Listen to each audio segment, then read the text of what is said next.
Momen polisi baik hati pergoki pemotor bawa barang overload, beri solusi ini. Tengah beredar sebuah video yang memperlihatkan seorang pengendara motor membawa barang overload.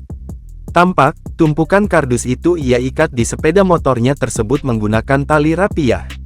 Aksi pengendara itu pun sontak didapati oleh seorang anggota kepolisian di wilayah Cimahi, Jawa Barat. Namun, alih-alih menilang pengendara tersebut, sang polisi justru membantunya. Tampak, sang polisi mulanya meminta pengendara tersebut untuk menepi di tempat yang aman. Ketika itu, polisi tersebut mengingatkan sang pengendara bahwa apa yang dilakukannya itu berbahaya. Ia khawatir nantinya barang bawaan yang berlebihan tersebut akan membahayakan sang pengendara dan pengguna jalan lainnya. Sang polisi pun lantas memutuskan untuk menyewakan sebuah angkot untuk membawa barang-barang tersebut. Tampak, warga sekitar turut membantu memasukkan satu persatu kotak tersebut ke dalam angkot.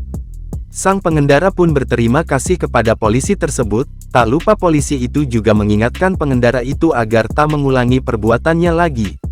Diketahui, video tersebut viral usai pertama kali diunggah dalam akun @bangrizky_gowu, pada Sabtu, tanggal 8 Juni tahun 2024.